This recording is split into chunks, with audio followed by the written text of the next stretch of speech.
This section will highlight the process, gaps, and also challenges in Asia Pacific regions with young people leading the way in sustainable development. We will hear from experts and young leaders about their experiences and also insight on adaptations, mitigations, and climate finance. Yes, and this session will be moderated by Ang and me once again.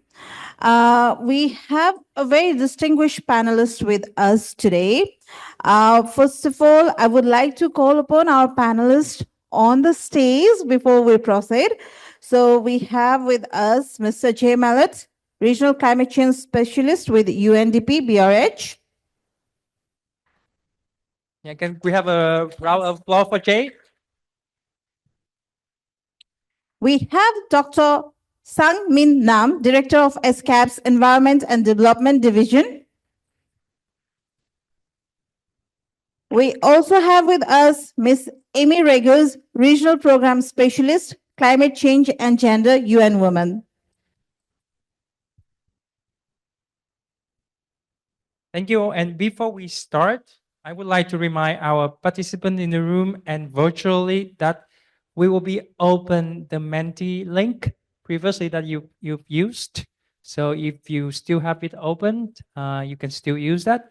And with that Menti, we will be collecting questions, any feedbacks from you, and we will be using those questions for our Q&A section with our panelists.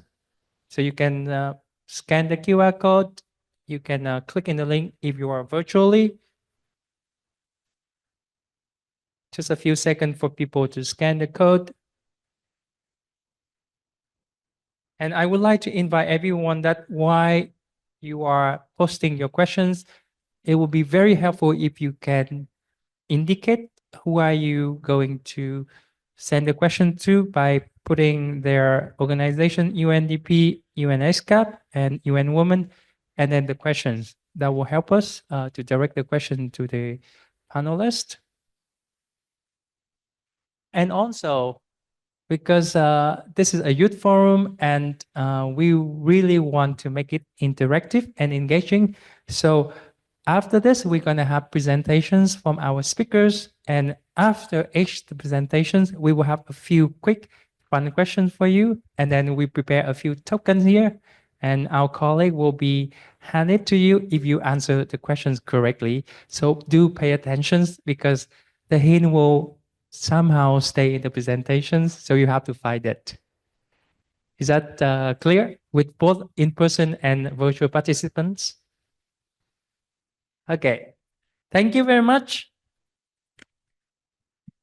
And now we would like to proceed with our very first presentations. And to start, I'd like to invite Mr. Jay Mallet. He's a regional climate change specialist from UNDP Bangkok Regional Hub, and he will be sharing with us the progress and challenges in climate action in Asia Pacific regions with the focus on youth-led initiatives. Can I have a round of applause to welcome Jay? Thank you. Great. Oh. Perfect. Thank you. Good morning.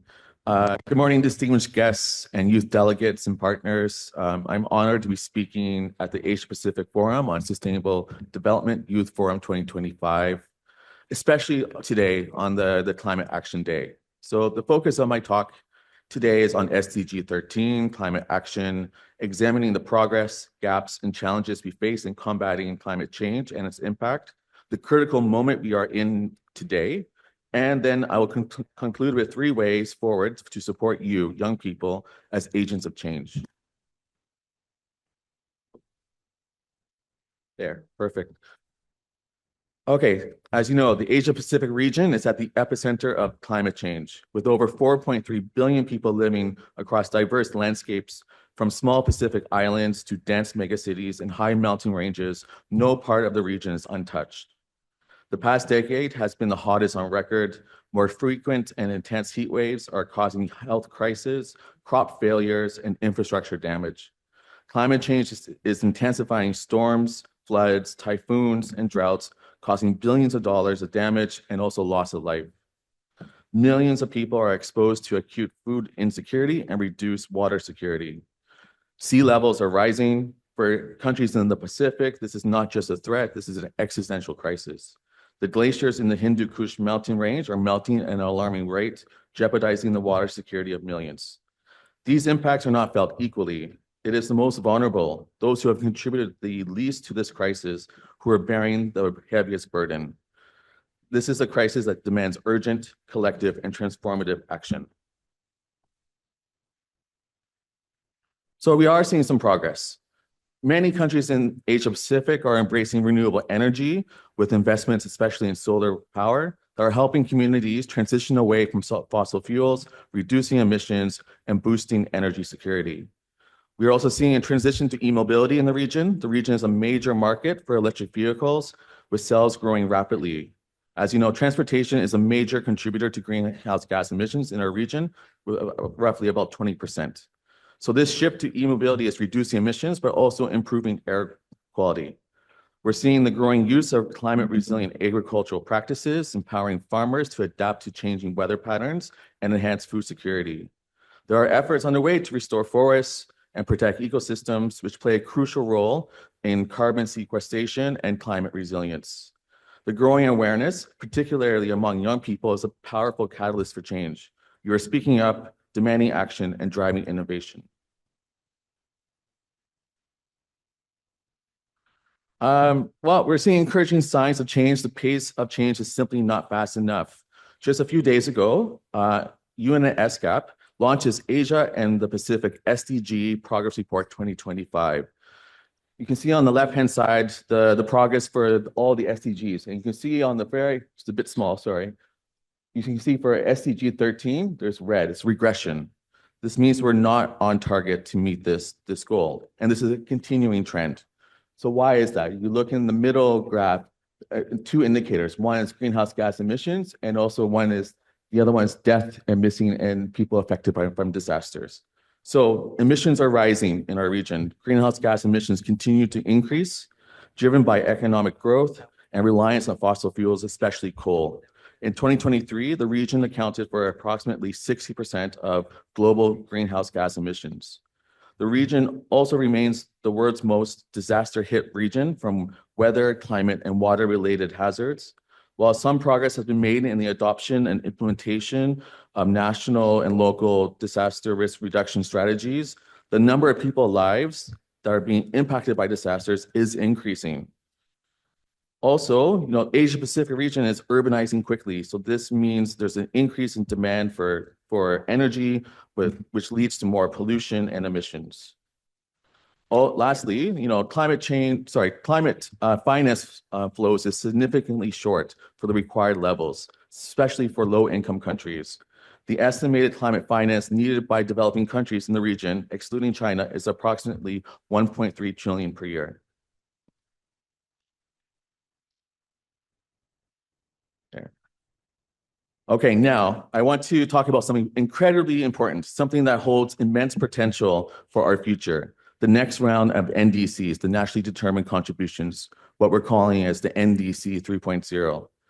2025 is the 10th anniversary of the Paris Agreement and marks a critical moment in the collective fight against climate change. Countries are expected to submit their revised NDCs this year.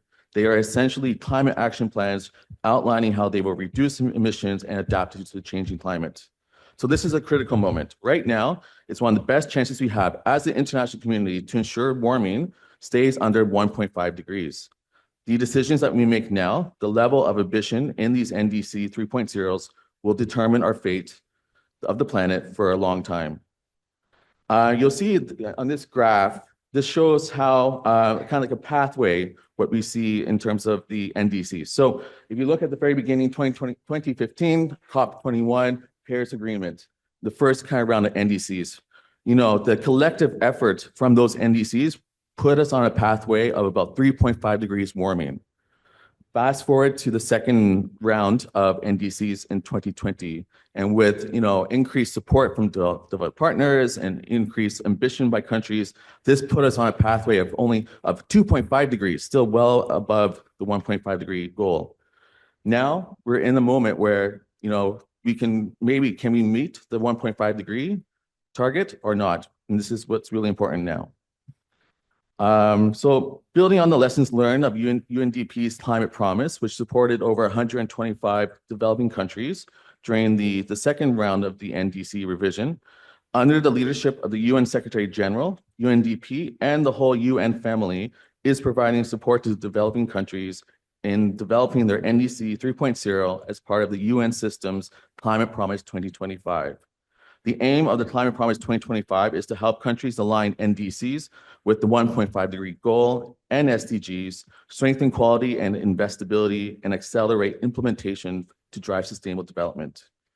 One of the integral pillar of this UN effort is inclusivity of stakeholders and youth in the NDC development. So let me use this as an entry point to share with you 3 ways forward to enhance youth in climate action.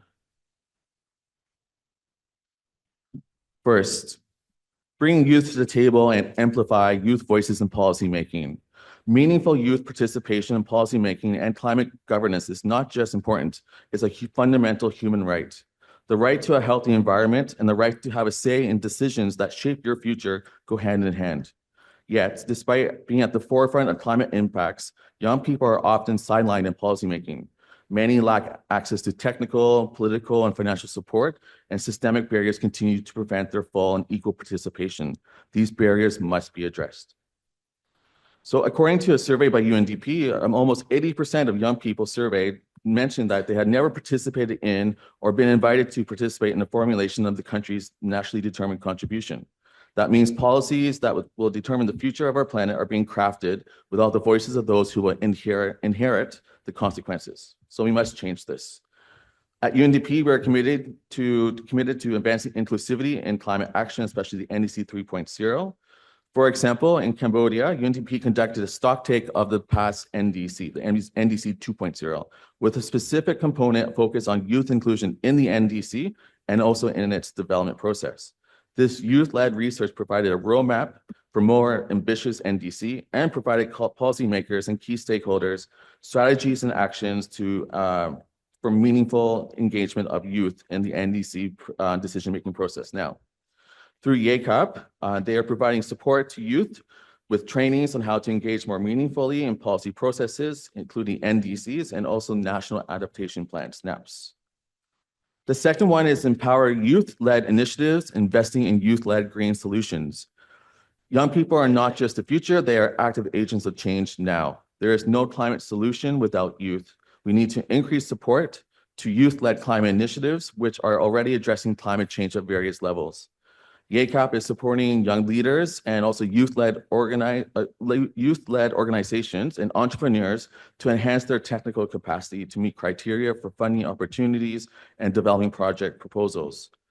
Also, UNDP, with the support of the government of Italy and collaboration with a range of knowledge partners, supporting a second edition of the Youth for Climate Call for Solutions, an innovation challenge that will support youth-led climate solutions. The last point is scaling up green skills. Equipping youth with green skills is essential for them to thrive in emerging green sectors and drive innovation and sustainable technologies. Through training provided by YACAP, the scaling up of these skills empowers young people to become active participants and leaders in the transition to a green economy. So just to conclude, we need to work together to equip young climate leaders with the knowledge, skills, and networks needed to influence climate policies at all levels. It is urgent to act now for youth, and more importantly, with youth in the driving seat. We must move beyond tokenism and ensure that young people are well prepared and recognized as policy accelerators, agents of change, and implementers of real solutions for a green and inclusive future in Asia Pacific and beyond. Thank you. Thank you very much, Jay. And now, as promised, we're going to have a few questions to our youth participants. So brace yourself. Again, and my friend Shan here will look at you, and then whoever raise your hand first, you will get the chance to answer the question and get the chance to get the token from us. So the very first questions, finish the lines. Are you ready? Okay. Don't you need me like I need you now? Sleep tomorrow, but tonight go crazy. All you got to do is dot, dot, dot. 3, 2, 1. Okay, you got it. Mic over there. Make it real. You have to make it real. You have to make it energetic. So you have to repeat the lines and then finish it. The first one is, don't you need me like I need you now?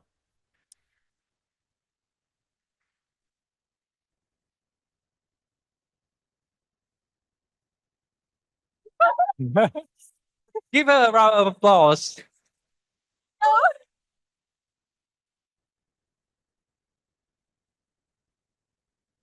Oh, okay. Okay. Is it sleep tomorrow, but tonight go crazy? Yeah. Or you gotta do it, just meet me at the apatu. Okay, again, one more time. We started, don't you need me like I need you now? Okay, Don't you need me like I need you now. now? I just remember how to read it. I don't remember how Okay. to sing it. Okay. Okay. Sing it. Don't you need me like I need you? Okay. All you gotta do is just meet me at the apatu. Okay, thank you. And the second questions, are you ready? Okay, the second question is, what is the annual financial need of our region excluding China? What is the number? Financial need? Okay.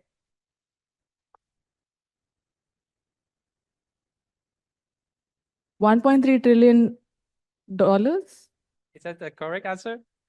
That is correct. Thank you. And maybe 2 questions only. And then we give it to the next round. And now, after the presentation from Jay, now I would like to invite Dr. Sanmi Nam. He's a director from UNEXCAP, Environment and Development Divisions, and he will be sharing with us the economic aspect of climate actions and the importance of sustainable development. Please welcome Dr. Sanmi Nam.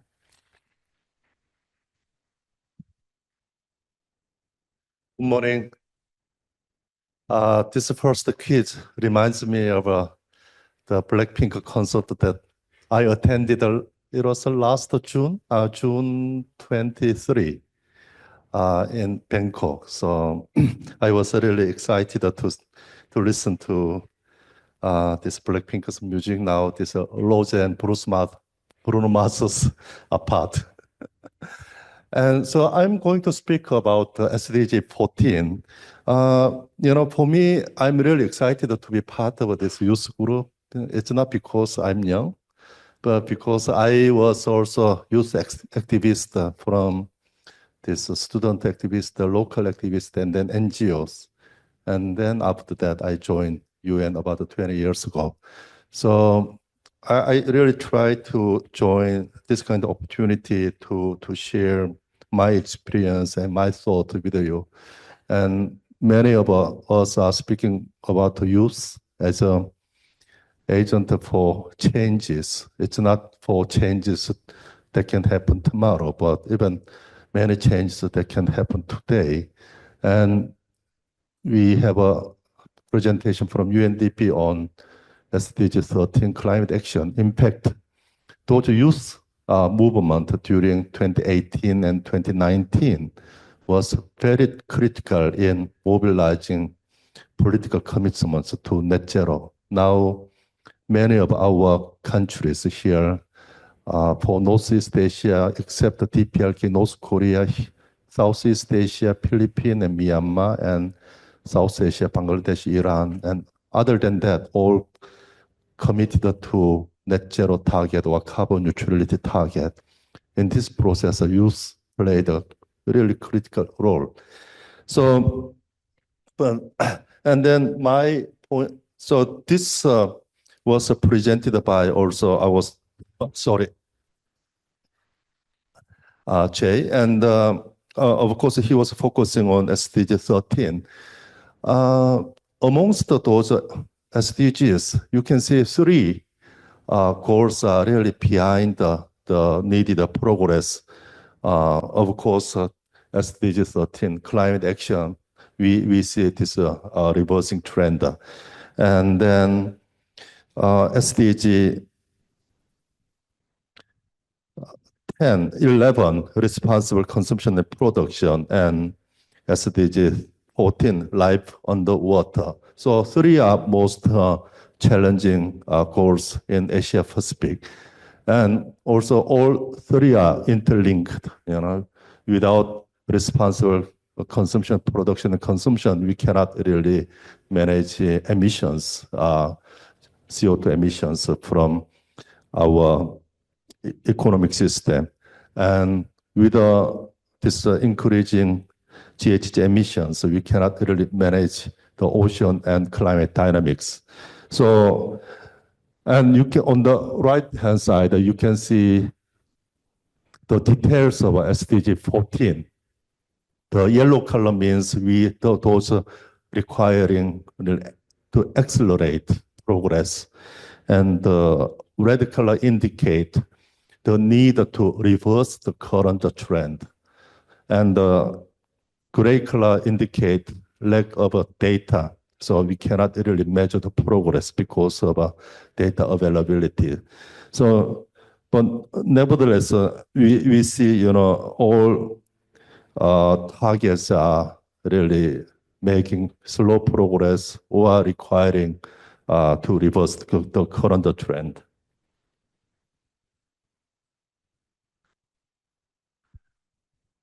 And also looking at our regional progress compared with the global progress, we have 5 SDGs lagging behind this global progress, starting with education, number 4, and then decent work, 8, and then this climate action, of course, 13, and then life on the water, 14, and the partnership, so 17.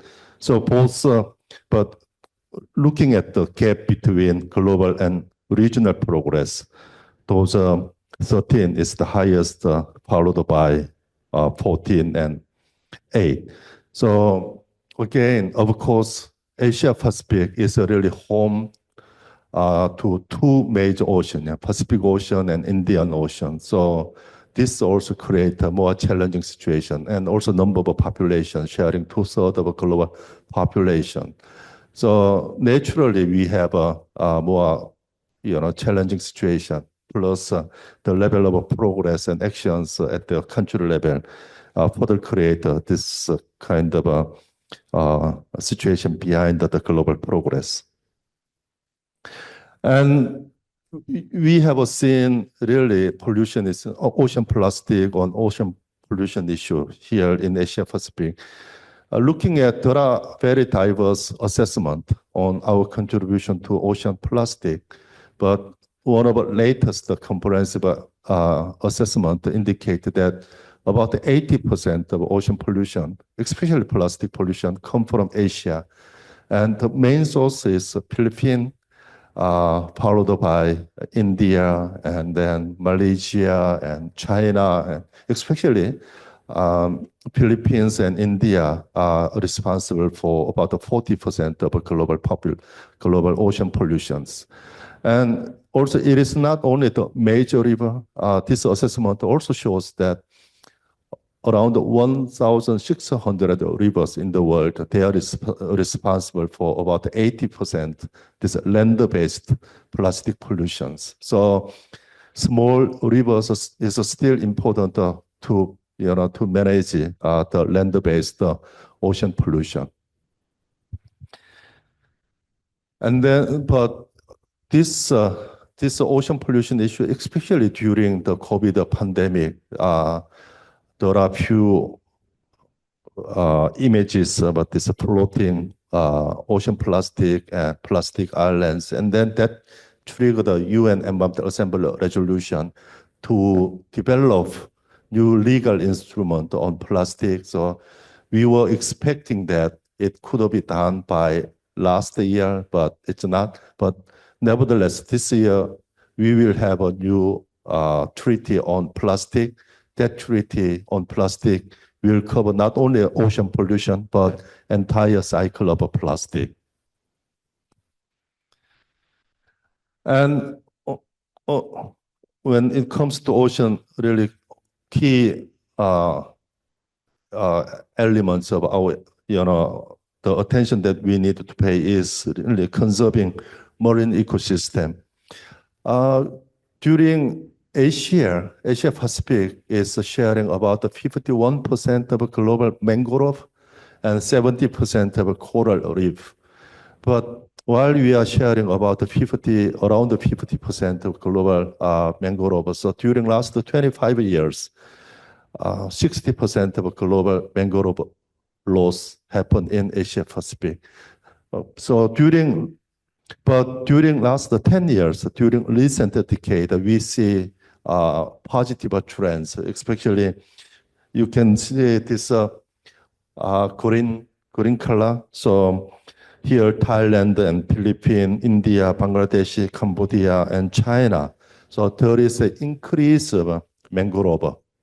So this is a positive trend, but still there are few countries, Malaysia, PNG, Myanmar, Pakistan, Australia, Indonesia, losing mangrove forest. But I see increasing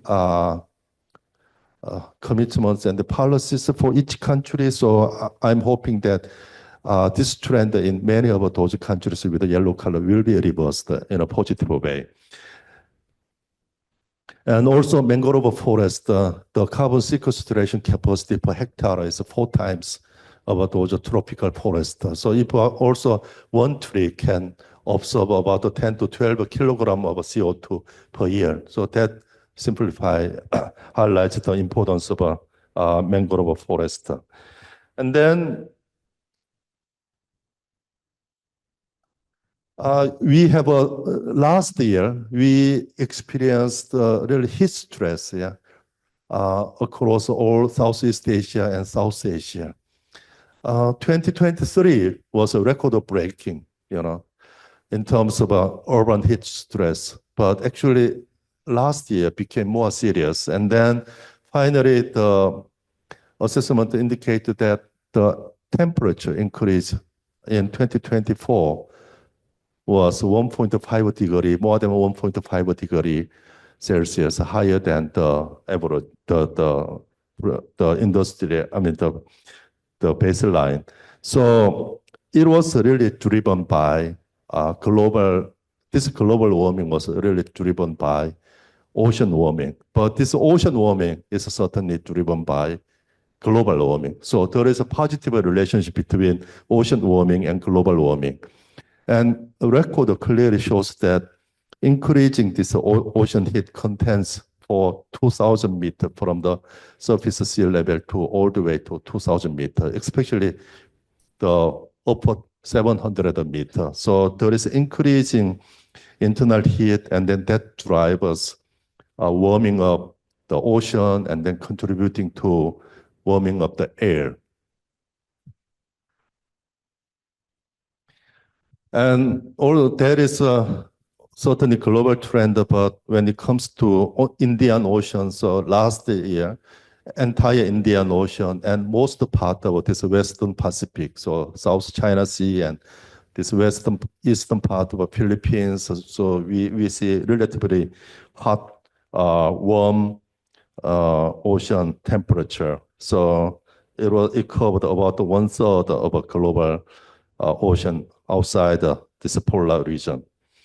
And then, meanwhile, we also look at the carbon sequestration capacity of ocean.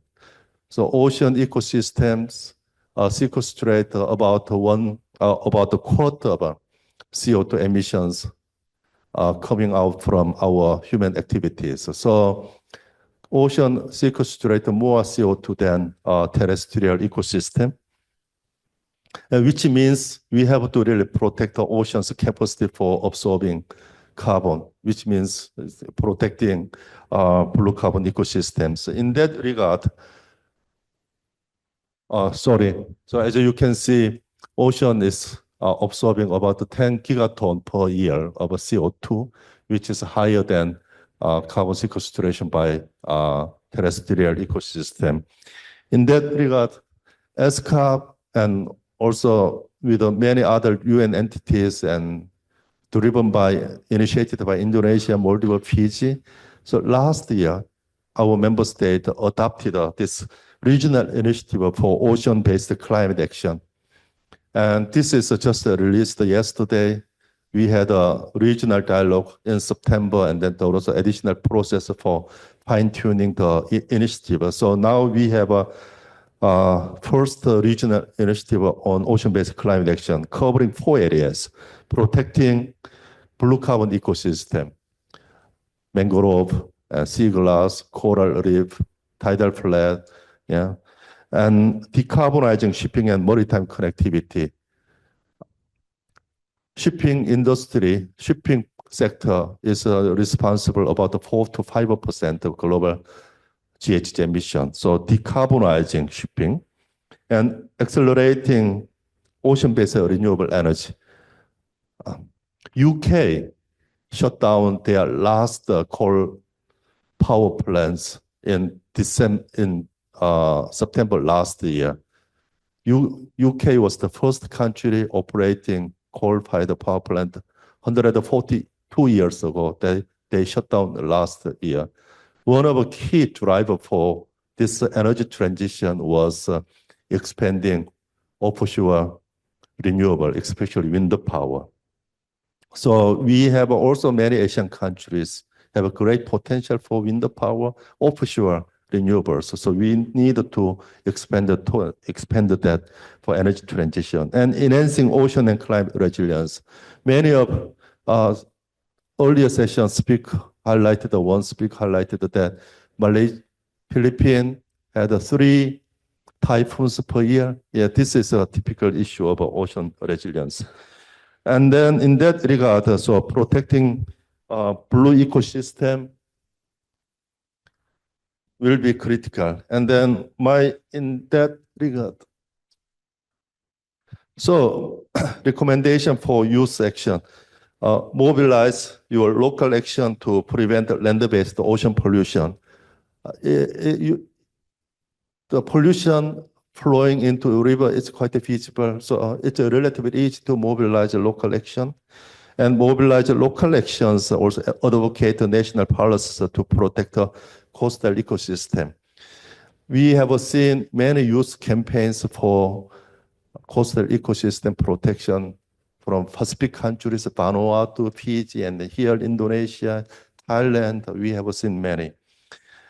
And also this pollution, this is the photo is from Bali, and then she is also speaking at World Economic Forum. So we have seen the power of youth action to prevent, to clean up the ocean plastic or ocean pollution. And the last point is learn and advocate ocean climate action. So we haven't seen active participation of youth in this ocean and climate linkage, but there are a lot to learn and then also to advocate. With that, thank you very much for your attention and hope this is useful. Thank you.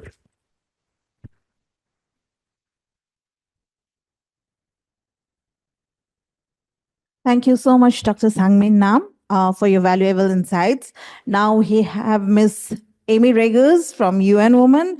She currently works as UN Women's Regional Specialist on Gender and Climate Change based in Bangkok. And today she will be providing her insight on gender and climate change and the role of young women in driving climate action. Over to you, Amy.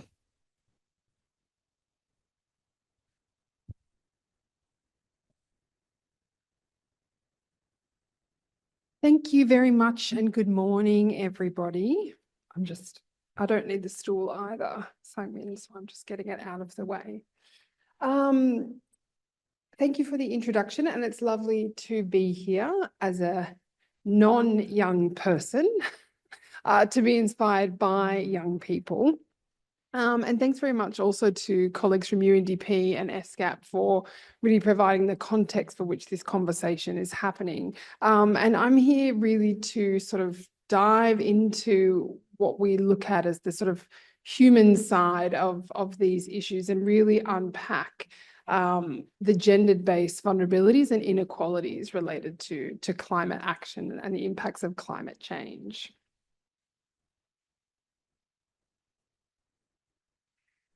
So it's widely accepted now that the climate crisis is not gender neutral. I probably don't need to tell many of you here that. But what I did want to share with you is some recent statistics from last year, some from late 2023 as well, which really does show the magnitude of the inequality of these impacts. So you can see up here, in a worst case climate scenario, we're talking about 158 million more women than men, women and girls compared to men and boys, who'll be pushed into poverty due to climate impacts. And we also see the Asia Pacific region faring far worse than other regions in the world. So the Asia Pacific region will experience higher rates of poverty. You can see here the statistics globally, looking at about 9.1% increase, whereas in this region, up to 18% increase. And then we also have some quite stark indicators on food insecurity and the difference between women and girls and men and boys. So this is particularly pronounced in our region, as you'd know. So we could see, in a worst case climate scenario, 240 million more women and girls compared to 131 million men and boys facing food insecurities.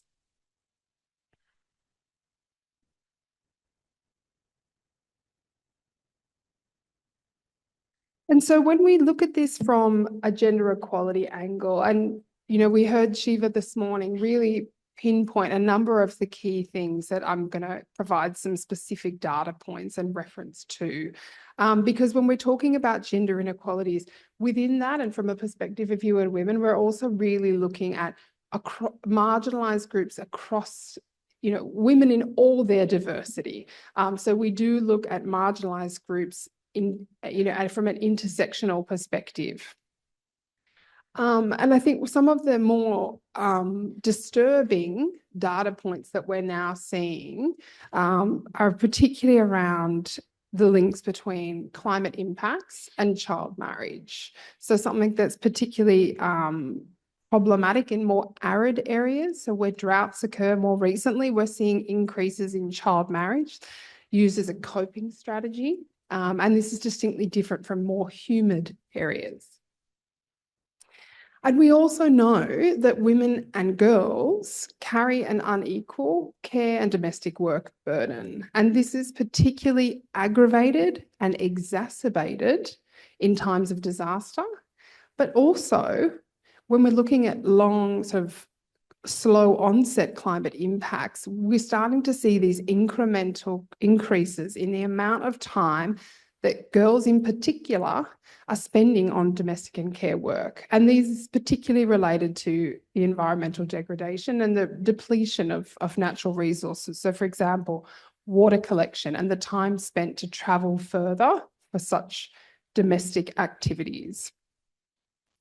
And we also know that women and girls in all of their diversity are more constrained due to a lack of assets, due to a lack of land ownership in this region, and a lack of access to finance, which is what's needed to cope and adapt and support mitigating the impacts of climate change. And one of the recent, it was released at the end of 2024, the ASEAN Gender Outlook. It's a flagship publication that ASEAN and UN Women put together. And this really looks across all SDGs. It's a really, I know the UN, we'd like to produce lots of reports. We're really good at that. But of many of the reports, I think this one is particularly important if you're looking at the SDGs from a gender perspective. And actually from the 2024 report, there are significant findings related to the impacts of climate change on the progress of SDGs in the ASEAN region. So for those of you in that region, I do encourage you to have a little look at it. Some really interesting data points there to have a look at. And one that I think is a little bit of a a fact and something that we need to work on together to change is really around women and environmental decision making. So you can look at some of the results of women in Parliament, for example, as a little bit of a proxy for this. In general, decision makers are older and they are men. And this is really where we need to start looking at all of the inequalities that we see in everyday life and how we start to change these so that we bring in new, young, female and women in all their diversity voices into environmental decision making around climate and climate action.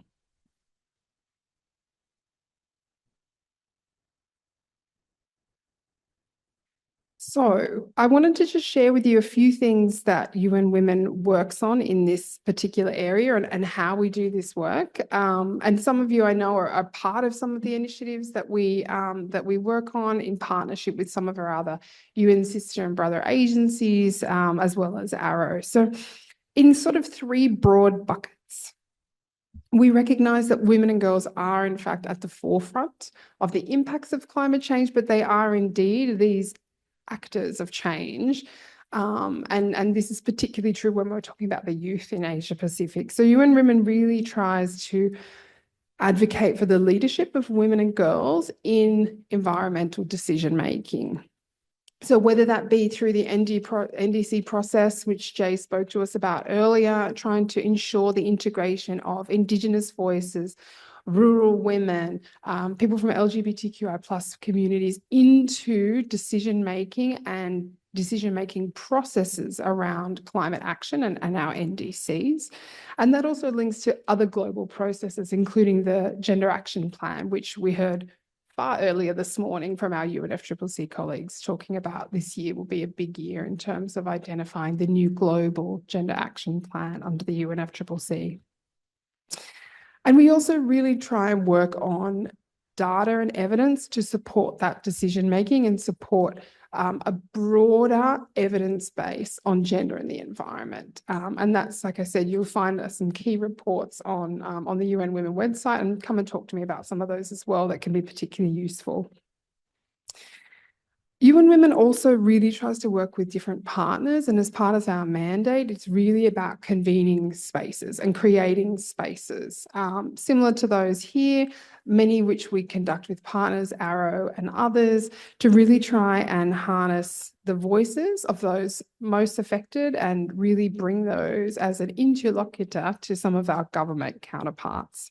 And so some of the other ways that we work with these different organisations is through the UN Women 30 for 2030 network, of I know some are here with us today, and partnering with other UN agencies and different stakeholders to really narrow in and focus on some of the key issues around gender and climate. So for example, in 2024, with UNICEF, we held the Girls Go Green Summit, which I'll share with you some of the actual recommendations around that. So some of those initiatives to really try and harness the power of youth and particularly girls in the context of climate action.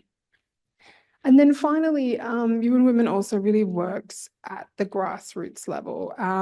We take our mandate and the Leave No One Behind agenda very seriously. And so we're trying to ensure that more effective climate action also means ensuring that climate resilient livelihoods are centre, and this is particularly important for women and girls in our region. And so through the work of the Empower program, we work across the region to support access to finance, renewable energy technologies, or low carbon technologies for those most affected by the climate crisis. And then finally, you know, I was thinking about these recommendations, and my colleague had done a little bit of research on these sorts of things. And I do have some kind of thoughts and suggestions up here, particularly around really trying to, you know, ask you to then ask us really smart questions around what it is that you want to see when we're talking about how humans and the environment and our work to combat the climate crisis really comes together. And I think trying to ensure that we do take a human-centered approach. This is challenging, particularly, for example, if you look at the SDGs and you look at goal 13, you look at goal 14, there are very few targets and indicators that really look at the people who are part of the ecosystem. So I think it's really important that we really continue to try and bring out that human side of not just the impacts, but the action and where we need to go. But I also wanted to perhaps share with you just some of the recommendations that came out of the Girls Go Green Summit last year, because I think some of those, and you can see there's a quote there from one of the girls who represented Vanuatu there, who was really emphasizing that we really do just need to come together and come up with solutions, recognizing the diversity of the Asia Pacific region and that one size doesn't fit all. And then the final 2 points that came out of that Girls Go Green Summit was to ensure, it was to ask the UN and other stakeholders to not leave anyone behind. And finally, their request was nothing about us without us. And that's something I think that has really stuck with us as UN women and practitioners in this space, and something that we really try to advocate for with you. Thanks very much. Thank you, Simi, very much. And I would like to remind everyone that we are still having our Menti open. So if you have questions, keep posting it there, and then we'll be addressing those questions. So before we moving into the panel, I do have a few questions reserved for you. So get ready to raise your hand.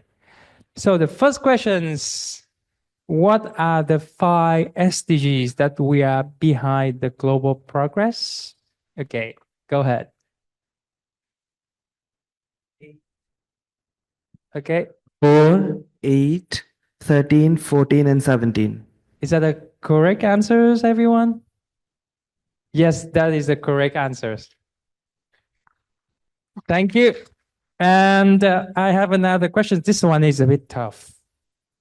So listen carefully. What is the gap between men and women who will face food insecurity by 2050? What is the gap between men and women? You take men and minus women, etc. Okay, go ahead. Incorrect. What is the difference? The gap between? So you have to take the woman number minus the man numbers. Okay. It's 109 millions. And then what was the woman numbers? And then what is the man and boys number? That is correct. It's a bit tricky. Thank you so much, everyone, for participating. We have collected quite few interesting questions through the Menti, and we have identified some questions. The first question is, yes, it would be great if we could do the Q&A from the stage. Yeah, thank you. Okay, so I'd like to invite our speakers to get seated. Maybe Dr. Samin can be here, and Jay. Okay, the first question is for UNDP. While youth have spaces in policy, how do we ensure their representation isn't tokenistic, but truly amplifies community voices, driving meaningful change rather than just symbolic inclusion? We also have another question for UNDP. So let's answer that collectively. The next question is, given the slow progress in global climate action, do you believe current international frameworks are failing? If so, what radical changes are needed? Maybe you can answer first. Okay, good question. Thank you. So just to clarify, the first question is about how do you make sure that in your engagement, youth engagement in art is meaningful. And I think and to avoid tokenism. I think oftentimes youth are just invited to the table or to the group to listen and to share viewpoints. But I think what's really necessary is that we need to equip youth first to be able to engage meaningfully in these discussions. We should not just expect that you can just go in and just you know everything. So it's better that we offer training so that you can be there in the, like say, at the consultation meeting, on the NDC or whatever, and feel confident and know, how to engage with policymakers. I think it's also important that policymakers actually, take seriously what is being said by you at these meetings. And I think, I think there's a growing change in the perspective of policymakers who are often older men, right? That what you're coming up with, your solutions, the issues are actually really pertinent to the discussion. So I think through training, through enhancing engagement, engaging in at the international level as well is really important. In terms of the question about our frameworks failing, I mean, all frameworks have challenges and stuff, and I know we do see a setback, especially in the last couple of weeks, in terms of the international effort for addressing climate change. I think we need to still, trust in that. It's not a perfect process. We can always improve it, but change is happening. The transition is happening. The low carbon transition is happening. We need to keep the pressure on policymakers in your government and on citizens, because it's not just the frameworks that have the power. It's us, the people, who have the power. So we need to use these frameworks, improve them, but keep on pushing. Thanks. Thank you so much, Mr. Mallet. We have a question for SCAP now. The question is, how do we, as young people, hold the governments accountable for tackling climate crisis when they are denying the presence of climate crisis completely? And another question is, what if the government itself is not well educated about the climate problems? What can we do?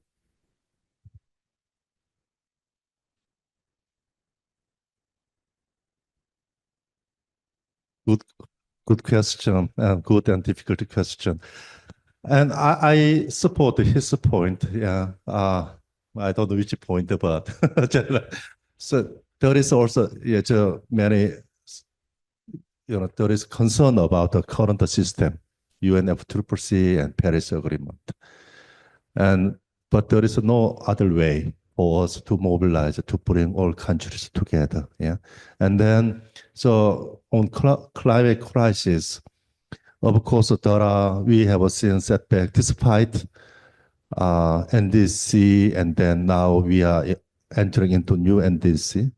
During last few years, still we see increasing global GHG emissions, and also at the same time we see,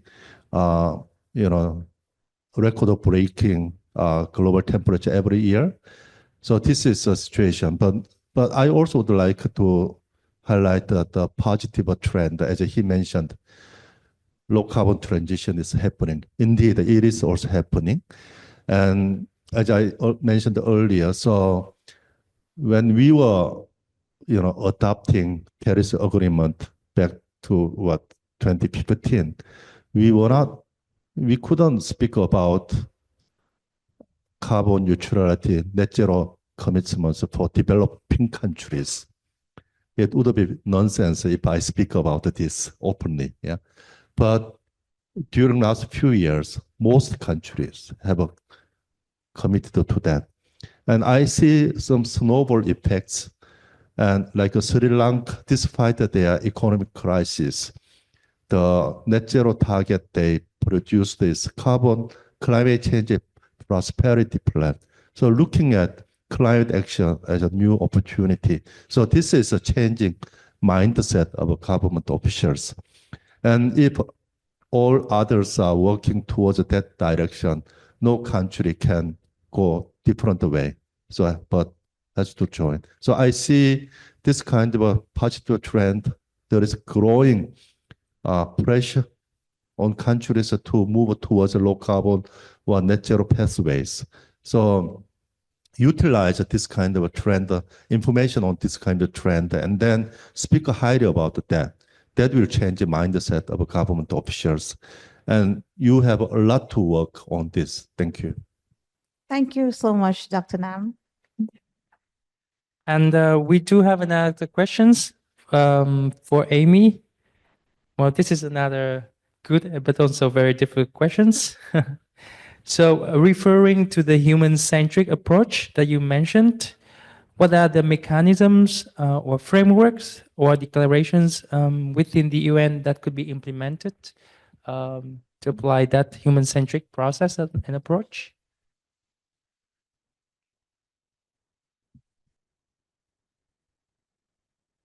Am I on? Okay. It is a good question, but I do think actually, having that that sort of trust in multilateralism and in the frameworks that we have comes into this question as well. If we look across, and this is where, particularly for UN Women, this is something that we're increasingly trying to see more of and support increased dialogue around, is really integrating those frameworks that we have on gender equality and on human rights. So the Universal Declaration on Human Rights, as well as the CEDAW Convention. And we're currently this year working on, actually right now, they're working on the declaration on the Beijing Platform for Action. And these mechanisms that have been in existence for years and are constantly under, cyclical review processes have increasingly taken into consideration the impacts of climate change on human rights and women and girls, specifically if we're looking at some of the gender equality frameworks.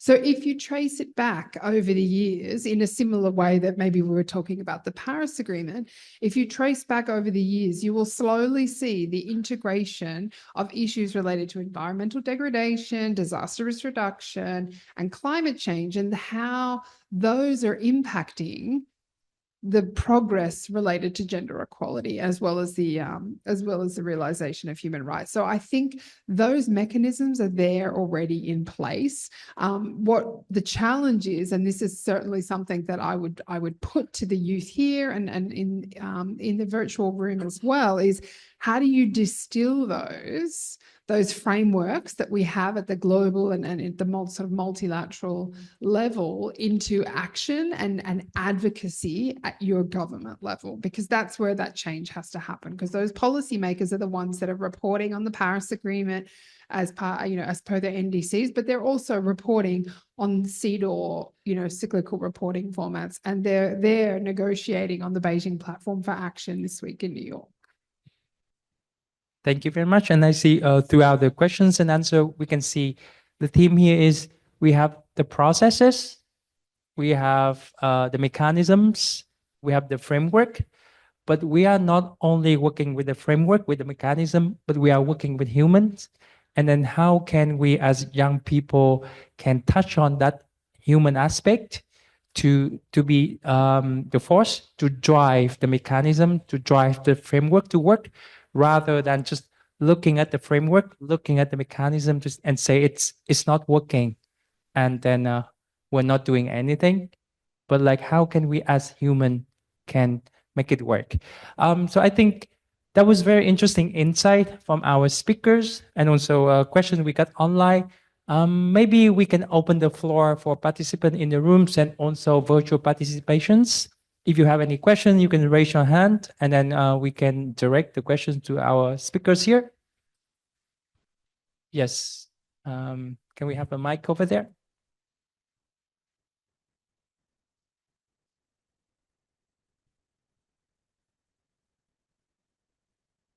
It's on the back.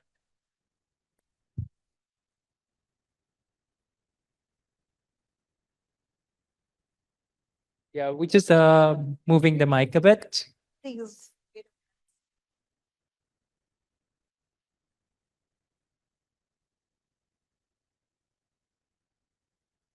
First and foremost, thanks for this opportunity and interact with this plenary session. It's very insightful. So I have to ask very two technical questions based on your slides that you have shared. So the first question, how can the principles of the circular economy is applied for the marine industry in align with the SDG practices of SDG number 14, and what are the current innovative technologies to identify the acidification of ocean levels in the Asia Pacific region, and how it works for the country's scaling measurement?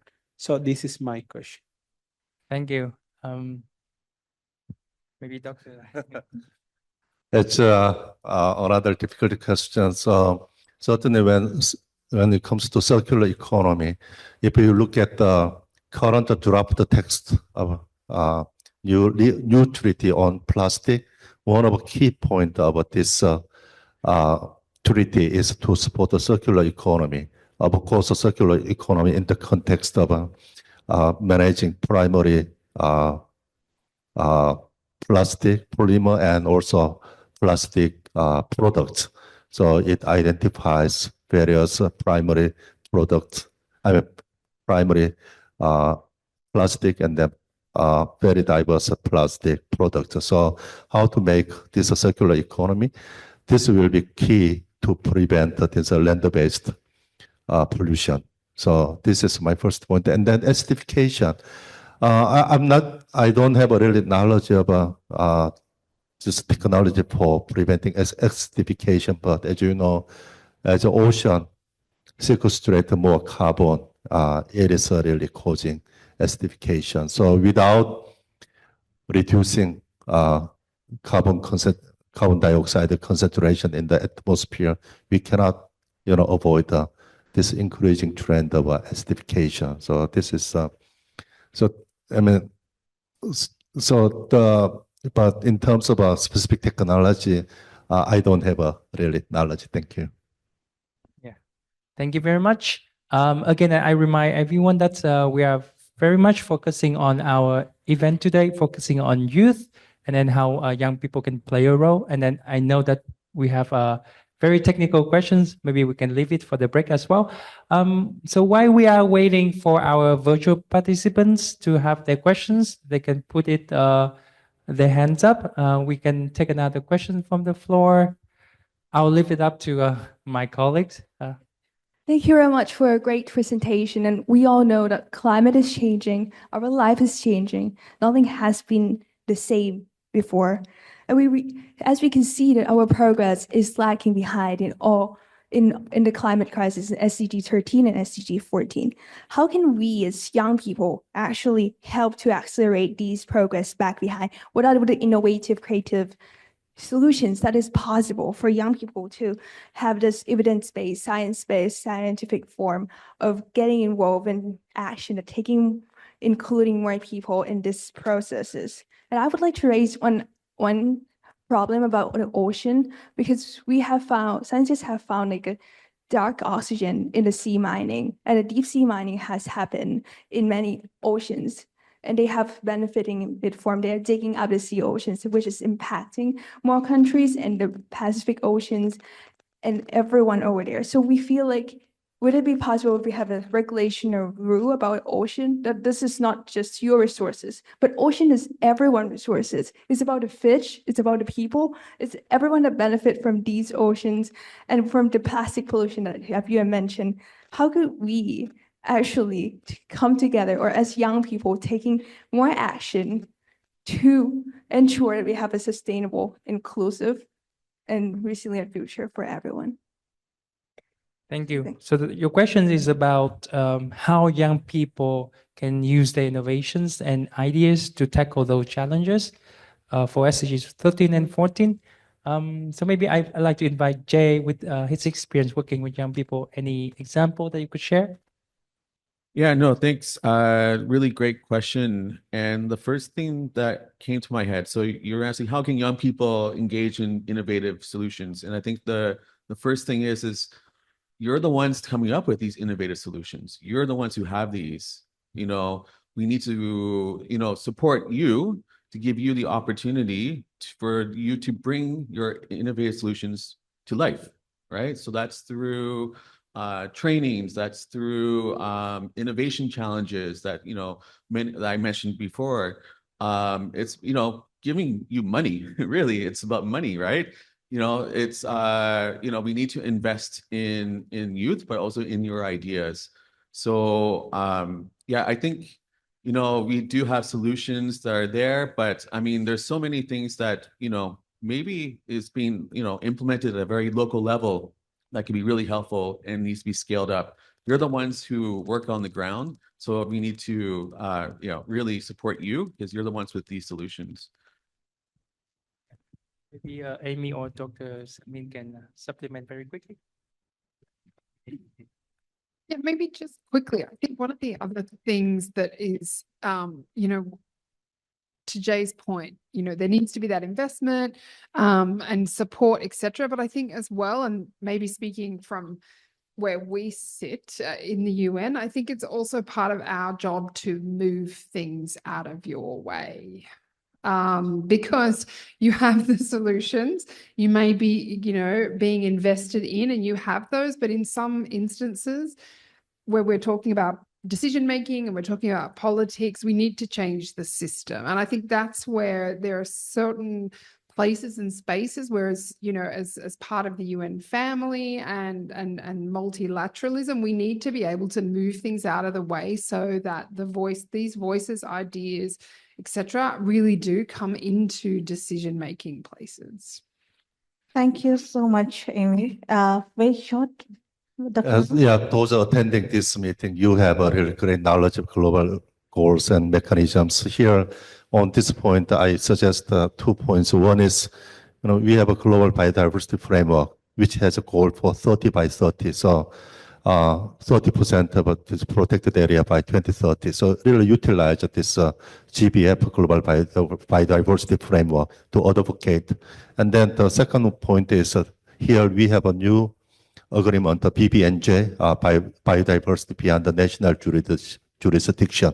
Still, it would take maybe 1 or 2 years to become effective. And this is looking at 2 major points. One is area-based management for high seas, and then also sharing benefit of this genetic resources. So in support of that, there are 2 implementing tools. One is environmental impact assessment and financing. So look at this kind of a new international framework and goals and then utilize them to advocate. Thank you.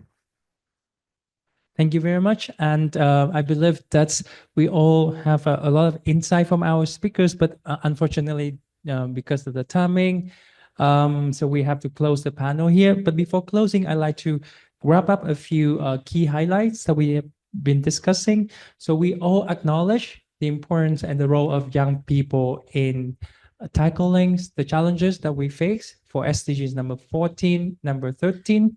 But to help young people, we need to build their capacity. We need to equip them with skills, knowledge, funding, but also we have to remove the obstacles that's on their way so they can go and then they can work with their communities, but also reminding young people to keep their head on the cloud, but their feet on the ground.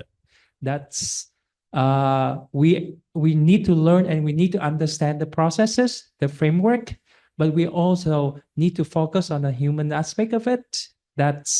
We need to work with the system. We need to understand the system and find a way to work around it to make it work, rather than just waiting for somebody to create a platform for us. So I think with those messages, I would like to thank our speakers and our organizers and youth participants very much for our plenaries. And I really hope that we have a very productive and very happy rest of the day. Thank you very much.